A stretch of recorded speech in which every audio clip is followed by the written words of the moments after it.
Laughing about, "Does it understand us?" asked the Harkos warrior. The reptile-like bipedal creature would have stood a foot taller than the aquatic ape had it been standing.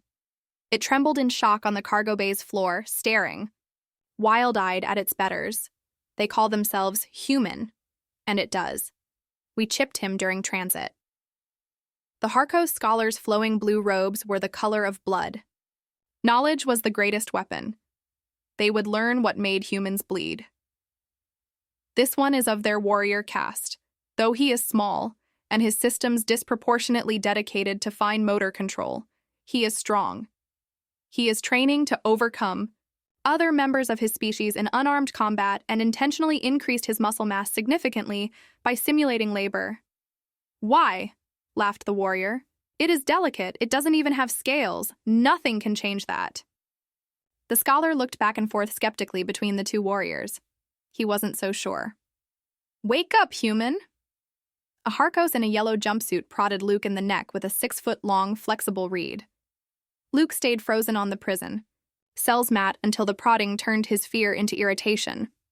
He inched back as he slapped the reed away with his aluminum blanket. The lizard man recoiled as if disgusted. "Why am I here?" asked Luke. "I'm not anything special." "Indeed," said the lizard man. "That is precisely why you are here. We wish to see what you are made of." There was unmistakable glee in the voice. While the lizard man gurgled and hissed, its natural voice seemed far away and muffled, as if by a noise-canceling headphone. In its place, a human voice played from a speaker practically inside Luke's skull. He could feel a prick of pain deep in both ear canals. "You are going to fight." "Huh," said Luke. Maybe this was like Idiocracy, and they wanted the most average man to do tests on. But in fighting, he wasn't that average. He'd gone 3-0 at 155 in amateur MMA and 1-0 at 170. The lizardman had a long, powerful tail that flicked around dangerously, but its neck was flat and had a hollow quality to it when it breathed or talked. It wasn't built in a sturdy way. This wasn't an alligator. It was an alien. Maybe he could fuck it up. The prison cell was much roomier than the one he'd been stuffed in earlier. It was clean, with seamless white surfaces and a cot sticking straight out of the wall. There was even a toilet and sink made of the same material as the floor. "Do you need anything, human?" said the lizard man. Luke stood up and faced it. "Will we get weapons?" "Only that which nature gave you, though you seem to be lacking in that." That was true. The lizard man had a wide mouth, almost like certain dog breeds, and its teeth were sharp.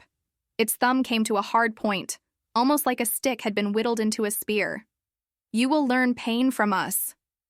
Luke laughed. He couldn't help it. It just sounded funny. "Human? What?" He laughed harder. "This must be a direct translation. Maybe they learned from the internet. I heard one of you call me frail.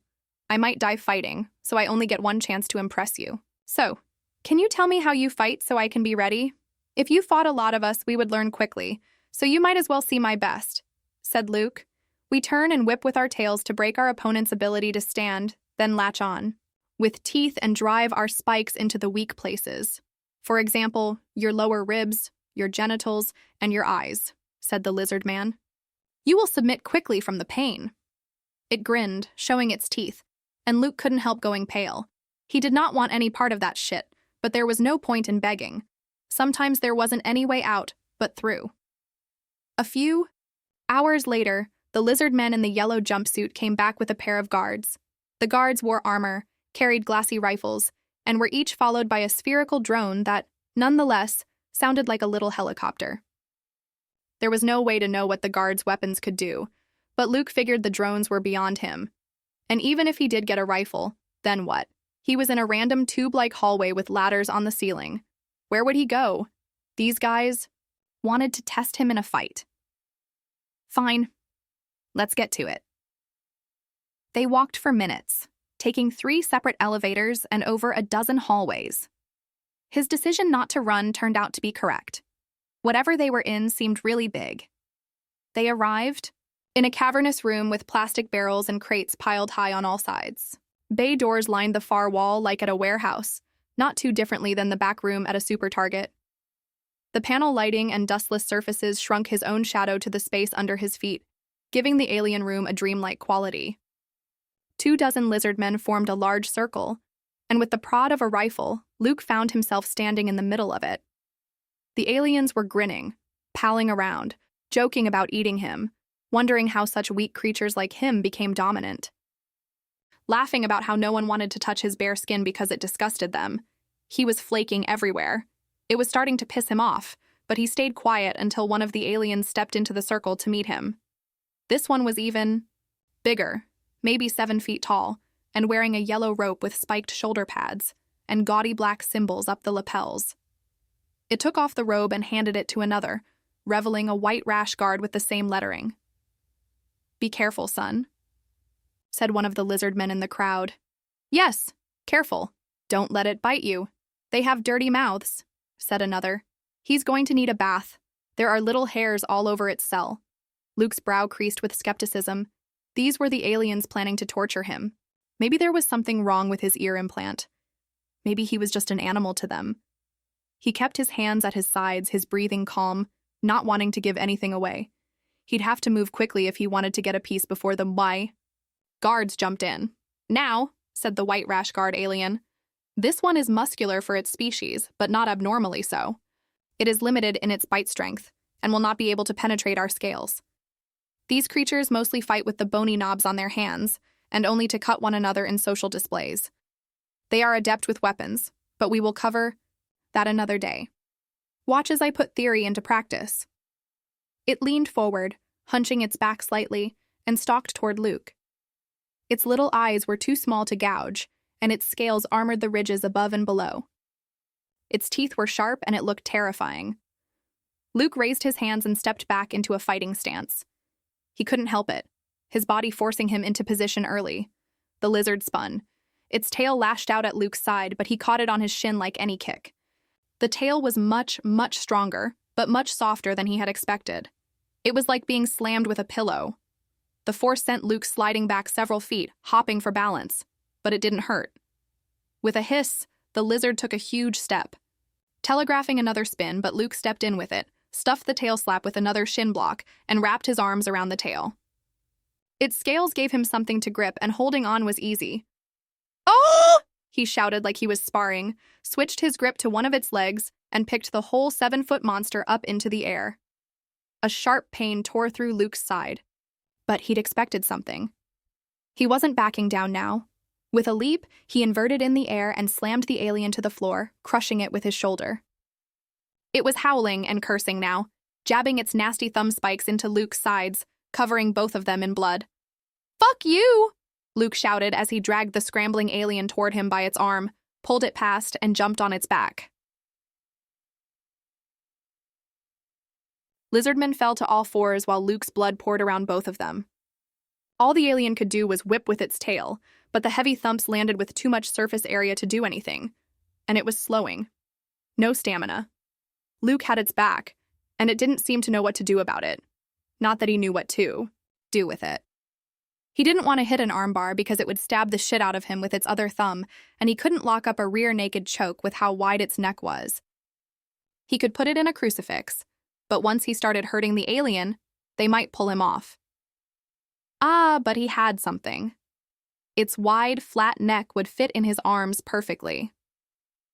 Luke kept heavy on its back so it couldn't get its hands off the ground, shot his forearms across the front and back of its neck, and squeezed them like a pair of scissors. With a hiss, the alien dropped unconscious. Its snout hit the floor with a sloppy click. A heavy tail struck Luke, sending him rolling.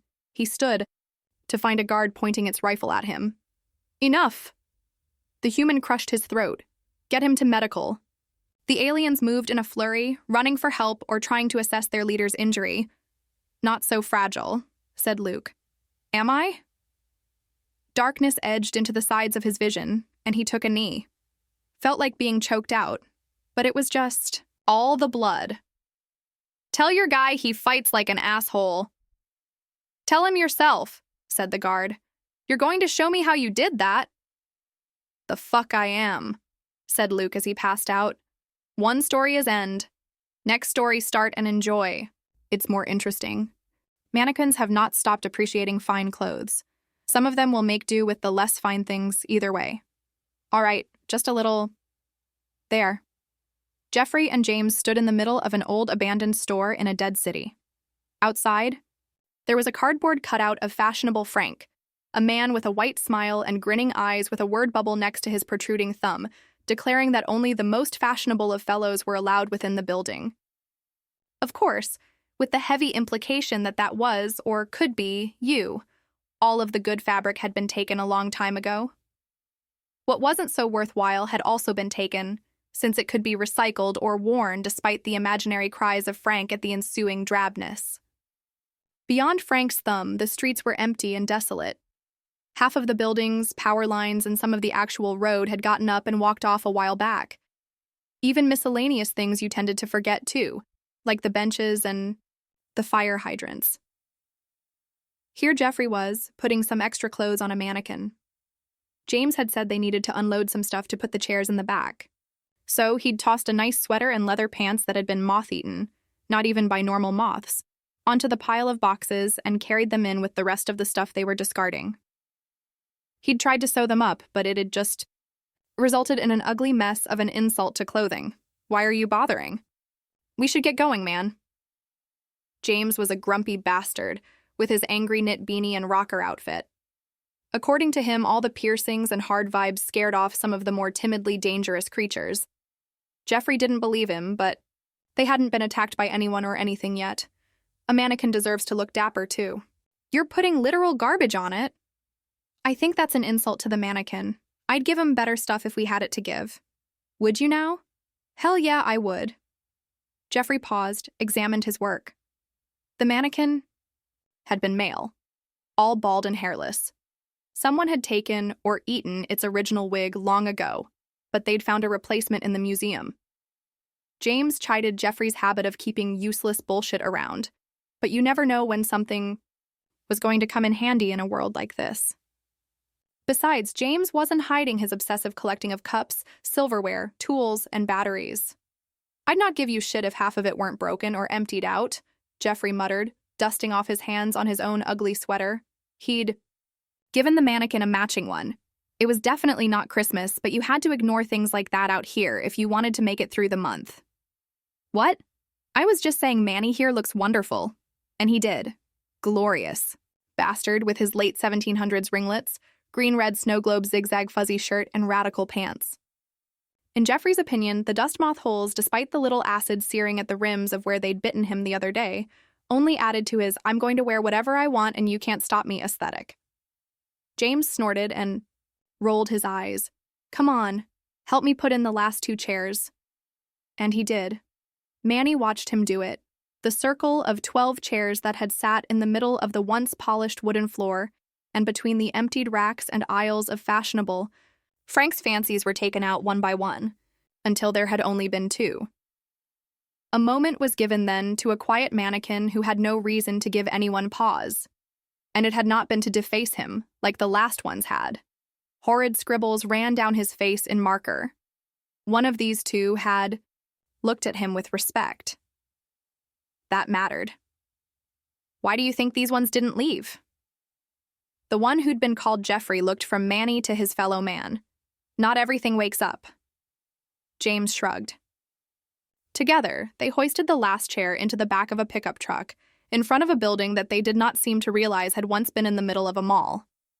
Maybe they weren't local, so they hadn't recognized the chain. Oh well. They would leave Manny now anyway. Though not without a gift. He started to move, intending to thank them, but was distracted. He heard the trademark hiss-slither noise of a fabric snake. He also heard the sound of a zipper and, if he'd had a nose, probably would have smelled the rotting stench of a dead body. The 2 humans drove away in their pickup truck without noticing. Either they were nose-deaf to the smells or, oh, I see. It had just waited till they were already starting to leave, smoke trailing from their exhaust and engine roaring over the noises it made. The fabric snake turned out to be fairly long, moving out of a nearby alley where a stairwell had clearly been before but no longer was. Manny had seen it get up himself. The hole it had made in doing so was a fairly good hiding spot. The truck briefly paused as it went through the ruined streets. James got out, tightened a strap on one of the chairs in the back as it tried to float off. Then, to Manny's dismay, did not notice the ever-increasing length of the predator trailing after them. It could swallow a truck, probably, if it tried. And fabric snakes that thought they needed to eat tended to not have anyone to inform them otherwise. Manny kept a lead pipe in the back for self-defense, under one of the floorboards. He pondered for a moment. Today seemed like a good day to finally get up. What the fuck? No, pause. James, stop, James grumbled, but he pulled to a halt. We're just here for the next chair set. What is... He blinked, ran a finger through his mustache. He held up a battery in his hand like a talisman against evil, rubbing it against his palm and rolling it. Gods. The store was where it had been before. Jeffrey noticed a few things were very different, though. He finally saw the strange outline in the ground in a perfect square around fashionable Frank's Fancies that was just an inch out of place from the street. He took in the fact that it didn't squeeze quite right against the rest of the buildings, though it was in the commercial district where it belonged. The hardest thing to miss was the giant snake made of velvety green, swirl-patterned fabric with beady glass eyes. It was exuding blood, and the zipper running along its belly was pulled down. It stretched into the back of the alley it was coming out of, and ended on the sidewalk near them. It definitely wasn't something that was supposed to bleed. Jeffrey put two and two together, realizing it was coming from the bodies inside. Holy shit! James almost pulled the truck back into gear to speed away. The chairs. Who gives a shit about Manny? Huh? Jeffrey pointed. James squinted in the direction his finger was ordering him to look. I don't see any... Wait, he was a bit more to the right. Jeffrey finished. And Manny had absolutely not been holding a bloodied lead pipe before, and he also had not been wearing that fedora. One of the bodies looked like they'd been wearing a nice suit. After Jeffrey finished the thought where he wondered if the guy had died clutching his hat like a lifeline, given he had decided it had to go with him into the giant snake monster, he had a questionable idea. No. But, no. Look at him. And James did. James had a thought, too. Jeffrey smiled when he'd had it, but James just frowned sourly. It did not stop him from putting Manny in the back seat with them when they drove off. Manny hadn't expected that. But he supposed if he could get up and wander out of the window, then he could do a lot of other things, too. Maybe, just possibly, that could include helping out again. There were a few nice clothing shops he could point them to that other people had missed, and he still had the lead pipe in his hands.